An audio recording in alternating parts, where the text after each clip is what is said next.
You will hear an interview with a wildlife specialist called Alison Sharp talking about bears. In the first part of the discussion, they are talking about the history of the bear. First, you have some time to look at questions 1 to 5.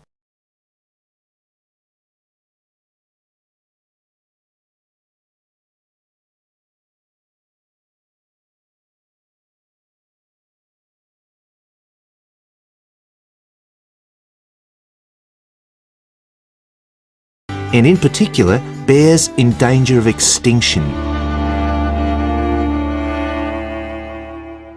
She is the author of a recent book on bears, and we welcome her to the studio today. Thank you. Delighted to be here. First of all, can you give us a quick overview of the history of the bear family? Well, the bears we know today actually have as their ancestors bears which have been evolving for some 40 million years. We have fossils of the earliest true bear, and it's important to emphasize this because some creatures are called bears but are not. Such as koalas, for instance. Yes, exactly. Fossils of the true bear show a small dog-size animal with characteristics that show a blending of dog and bear traits. So the general belief is that dogs and bears were of the same family? Yes, that's the theory. And then we see the arrival of the early cave bear. We know from cave drawings that Neanderthal man used to worship this bear and at the same time fear it. Understandable, perhaps. Yes, but they need not have worried because the cave bear only ate plants. In fact, the cave bear survived 2 ice ages, but then became extinct. In the second part of the interview, Alison talks more about the situation of bears today. So, how many bears can we find today? And are any of them in danger of extinction? Well, I'll answer your first question first. There are 8 species of bear in all, among them the American black bear and the brown bear, from which evolved the newest species of bear, the polar bear. So, how old is the polar bear? Oh, he's a relative newcomer, just 20,000 years old. And could you tell us a little about them? Which is the largest bear, for instance? Well, the largest bear existing today is either the polar bear or the brown bear. Right. Don't we know? Well, it depends which criteria you use. The polar bear is the heaviest. The male weighs up to 1,500 pounds, but his narrow body actually makes him look smaller than the much more robust brown bear. So the brown bear appears the biggest? Yes. And the smallest? Well, the sun bear is the smallest of the 8 species. They only weigh between 60 and 145 pounds. That makes him a comparative junior. Yes. And then next we have the so-called giant panda. But that's a small bear too, comparatively speaking. And are all bears meat eaters? No, not at all. Before you hear the rest of the conversation, you have some time to look at questions 6 to 10.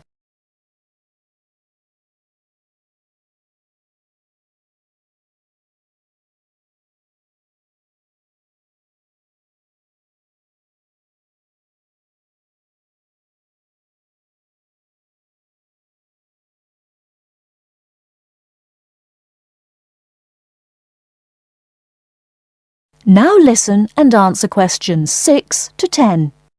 And are any of them in danger of extinction? Well, I'll answer your first question first. There are 8 species of bear in all, among them the American black bear and the brown bear, from which evolved the newest species of bear, the polar bear. So, how old is the polar bear? Oh, he's a relative newcomer, just 20,000 years old. And could you tell us a little about them? Which is the largest bear, for instance? Well, the largest bear existing today is either the polar bear or the brown bear. Right. Don't we know? Well, it depends which criteria you use. The polar bear is the heaviest. The male weighs up to 1,500 pounds, but his narrow body actually makes him look smaller than the much more robust brown bear. So the brown bear appears the biggest? Yes. And the smallest? Well, the sun bear is the smallest of the 8 species. They only weigh between 60 and 145 pounds. That makes him a comparative junior. Yes. And then next we have the so-called giant panda. But that's a small bear too, comparatively speaking. And are all bears meat eaters? No, not at all. In fact, the giant panda is almost entirely herbivorous, living on a diet of 30 types of bamboo. Yes, of course.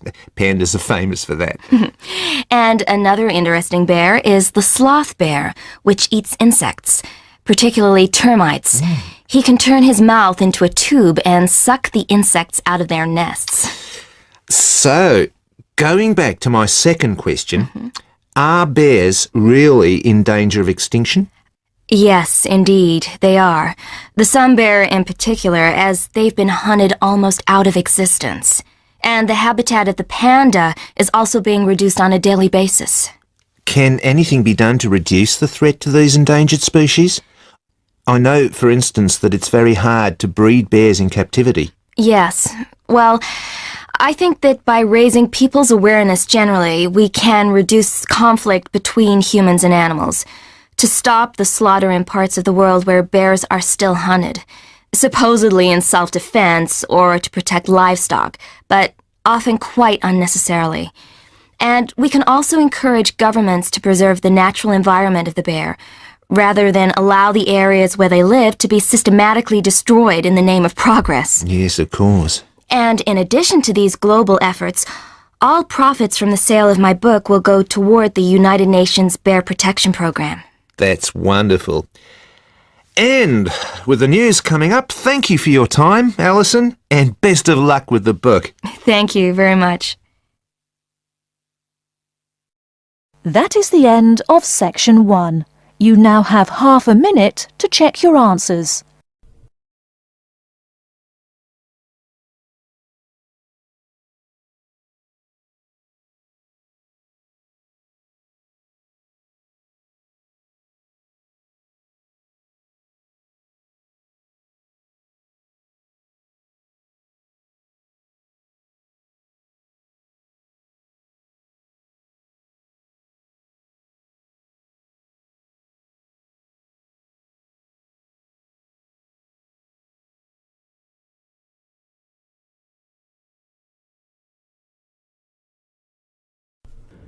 You are going to listen to a radio program on sleep deprivation. First, you have some time to look at questions 11 to 15.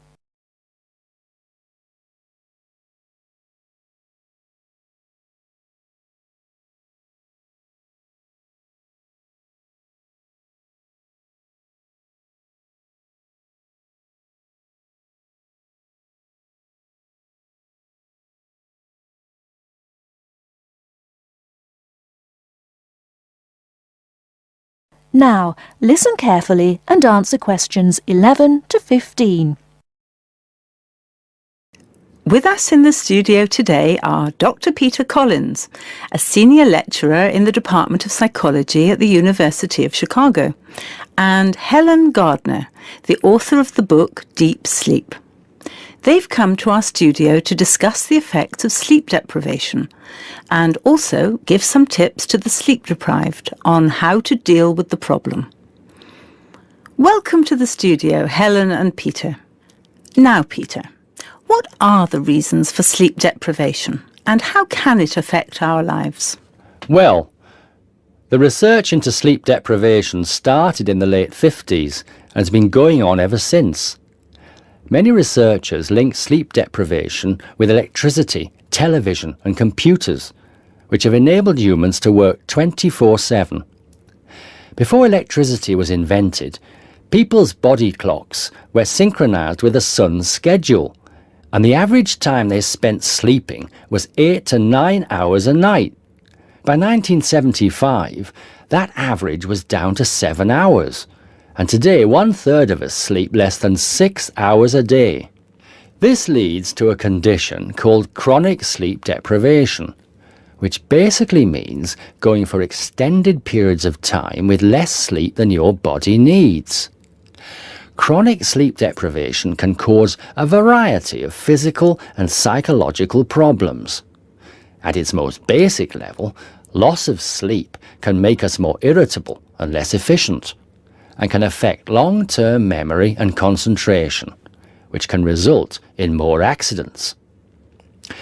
According to the latest research into sleep deprivation is the main reason for 3% of plane crashes, 10% of domestic accidents, 20% of accidents at work, and 45% of all traffic accidents. Research into the physical effects of chronic sleep deprivation suggests more serious and significant long-term complications. Research from my university, the University of Chicago, has shown that sleep deprivation interferes with how the human body regulates insulin and sugar metabolism, which can increase the risk of diabetes. People who are sleep deprived have weakened immune systems and are more prone to viruses and other kinds of infections. People who don't get enough sleep have cognitive problems or difficulties processing and assimilating new information. Lack of sleep affects long-term memory and slows down such abilities as judgment and reaction times. Some researchers link sleep deprivation with obesity, indicating that sleep disorders and eating disorders are often linked. Before you hear the rest of the talk, you have some time to look at questions 16 to 20.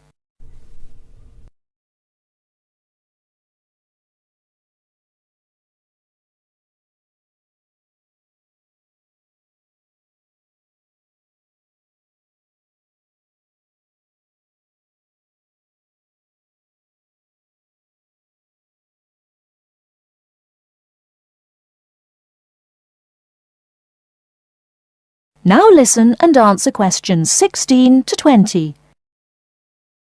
Helen, you've done a fair amount of research for your recent book on helping people deal with sleeping problems. Could you give our listeners some tips on managing their sleep? Well, if you spend several hours a night tossing and turning in bed, trying to fall asleep, you first have to find out how much sleep you need. To do so, you'll need to try and sleep 6 to 9 hours a night. Set aside 3 days for the experiment. It's best to do it on a long weekend or a holiday to ensure it doesn't get interrupted.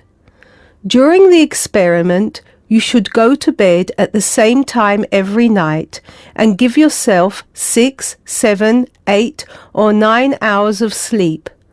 Then monitor the way you feel throughout the day to find out how many hours of sleep you need in order to feel your best.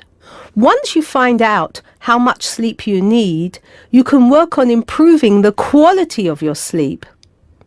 The main secret here is to allow yourself 1 or 2 hours to relax before going to bed. You may want to try and have a warm shower or bath before going to bed.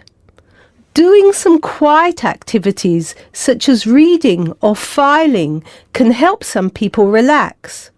A warm drink in bed helps to induce sleepiness. Some people take up yoga or meditation to help them relax at night. Different techniques will work for different people, so it's best to experiment and find the one that suits you best. You should definitely avoid using technology before going to bed.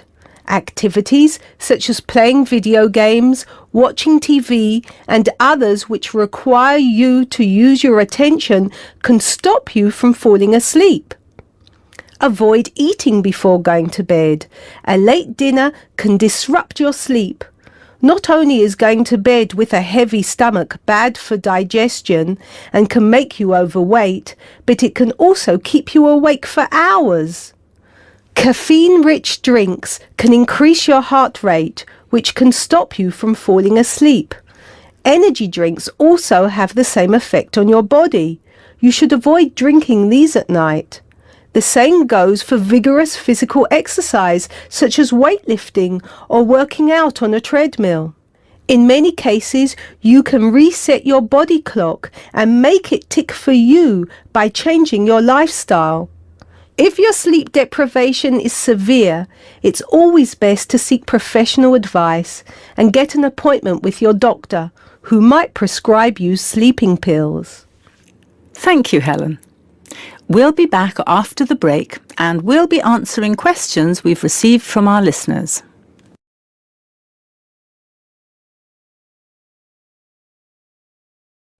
That is the end of section 2. You now have half a minute to check your answers.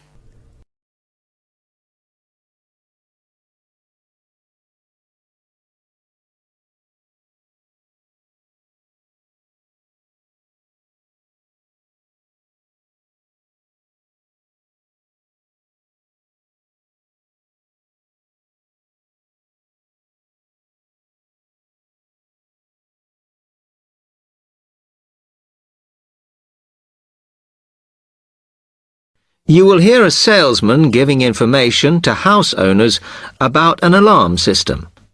First, you have some time to look at questions 21 to 26.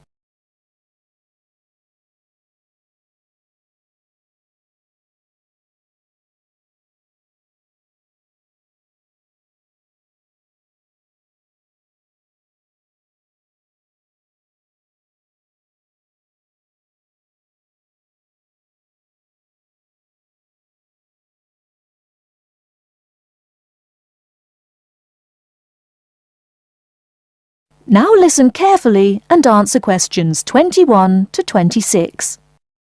Thank you for inviting me to your residence meeting. My name is Martin Pugh from Safe Cell Alarms. I'm going to explain a little bit about home security, and I hope you'll all feel a bit better informed, and perhaps that you will even purchase one of the alarms we sell. It is all too easy these days for people to break into our homes. Did you know that 25% of all burglaries are committed by burglars breaking and entering via the back door? Even though it is locked, it is still relatively easy for someone to gain entry. And there are parts of our house that we think are not vulnerable because they look inaccessible. But they're not. So, if you're trying to protect your home, you should make sure the top floor is covered by that protection, not just the ground floor. We believe that the only way to secure your property is by having an alarm fitted. Just having the alarm on the outside can put burglars off, and we also recommend that you warn them about the alarm. To do this, we suggest you stick a sign in the front window of the house so it can be seen clearly. This alone should be enough to dissuade a burglar before they start. Now, our company has a range of alarms on offer, and I brought several along for you to see tonight. But let me just explain a few things about them. First of all of our alarms are highly visible. They're colored red, and on the underneath, there's a blue light, which you can see whether they are switched on or not. This acts as a deterrent to burglars who can see it as an active alarm system. Like most systems, our alarms are very sensitive, so you do need to look after them. You may be surprised to hear that a cat can often slink around unnoticed under the infrared beams, but a spider crawling across them will set them off. Also, our system is a little different from some. Most companies offer an option that connects their alarms to the police station. All our alarms have an automatic link to our company office. This means we can deal with a situation promptly and can sort out any alarms that have gone off by mistake. Before you hear the rest of the talk, you have some time to look at questions 27 to 30.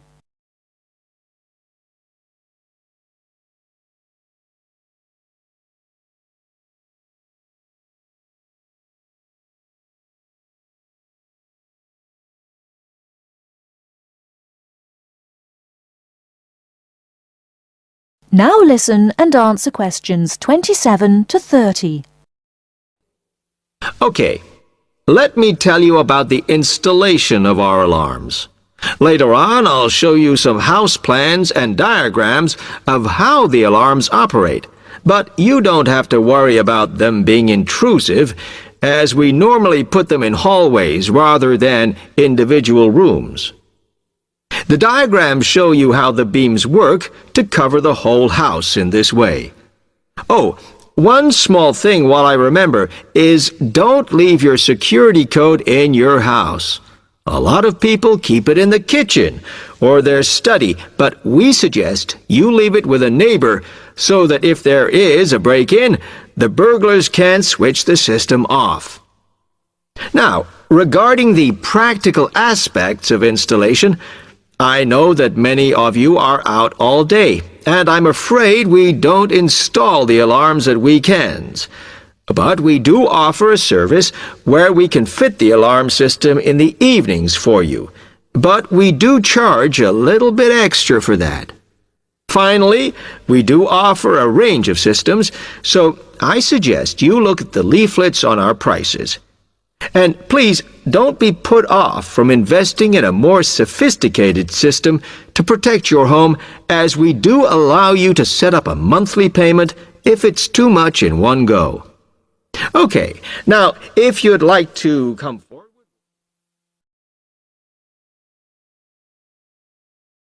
That is the end of section 3. You now have half a minute to check your answers.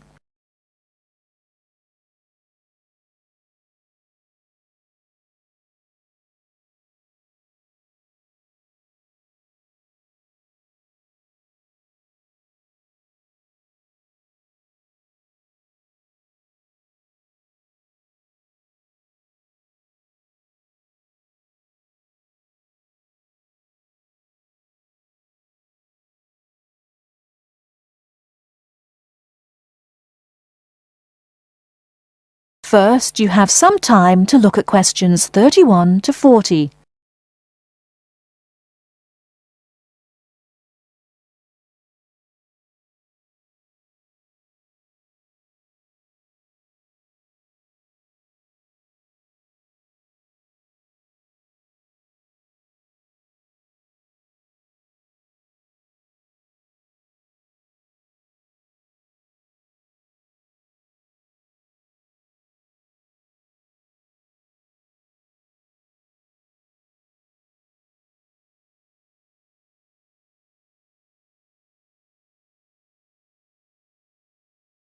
Now listen carefully and answer questions 31 to 40. Good afternoon, everybody. My name is Sally Miller, and I'm here to offer you some advice on legal matters whilst you are studying at this university. Happily, most international students complete their courses without running into any serious legal problems. But if you do find yourself involved in a legal dispute of any kind, ask for help. There are two options. First, contact the students' union or welfare officer. Even if they cannot help you directly, they should be able to advise you where to go for help. The second possibility is to contact the Citizens Advice Bureau in your area. You can find them in the local telephone directory. They will be able to recommend a solicitor if you need one, and tell you if there is a local law centre providing free legal advice. They will also be able to tell you whether you can claim legal aid to help pay for any court and legal fees. Let me give you some basic information about the police. The police have the power to stop and search anyone who appears to be behaving in a suspicious manner. If you are arrested for any reason, even if you know it to be a wrong reason, remember a few very important things. 1. Don't be aggressive. 2. Do not try to bribe the police officer. 3. If you are arrested by plainclothes police officers, ask to see some form of identification. 4. Give your true name and address if the officer asks you to. Lying to the police is a criminal offence. 5. Do not sign any statement until you have received advice from a solicitor. There is always a solicitor on duty at every police station. 6. You will be entitled to make one telephone call. If you use this call to telephone a friend, urge your friend to contact someone from your university or from the Students' Union and get advice about what you should do next. If you find yourself in trouble with the police, it is very important to get professional advice. Contact any of the following: your university welfare officer, the Students' Union at your university, your local Citizens Advice Bureau, a local law centre. If you are found guilty of an offence, it could seriously damage your position as an international student, so be sure to ask for help as early in the process as possible. Remember, obey the local laws. The laws here may not be quite the same as in your own country. Here are a few examples of actions that are illegal here. It is against the law to possess offensive weapons. For example, knives, guns, chemical sprays used for personal defense. Even women are not allowed to carry sprays or other deterrents to protect themselves against possible assault, except for rape alarms. Possess or supply hard or soft drugs. Disturb the peace. This is called disorderly conduct. This means that you can be arrested for being too noisy or rowdy. A few words about drinking. In this country, it is perfectly acceptable for adults to drink alcohol in moderate amounts. For many people, drinking is an established part of their social life. Going out for a drink is how they relax or spend time with friends. If you go to a party or visit people at home in the evening, your host will probably offer you a drink. Often, a lot of university social life can revolve around drinking, especially for undergraduates. Do not be surprised if people arrange to meet in a bar, or if events are held in a pub. But you are not obliged to drink alcohol if you do not want to, even if you are in a pub or at a party where everyone else is drinking. You can always ask for a non-alcoholic drink instead. And if you feel uncomfortable going to places that serve alcohol, explain this to your friends. There are lots of other places where you can meet. If you do choose to drink, remember that you should never drive a motor vehicle after drinking alcohol. It is dangerous, and the police can impose serious penalties on you. Also, remember that being drunk in public is not acceptable either, and the police can arrest you for it. Drugs and alcohol can cause serious problems. Let me repeat that in this country it is illegal to use drugs, except under medical supervision. But if you do use illegal drugs and you develop a problem, there are organisations you can contact. Contact your students' union or your student counsellor. Anyone over 18 years old can legally buy and consume alcoholic drinks in this country. But if you think you might be drinking too much, get help and advice from your student counsellor or your doctor. Again, there are special organisations that can help you with drug and alcohol problems. Contact them. That is the end of section 4. You now have half a minute to check your answers.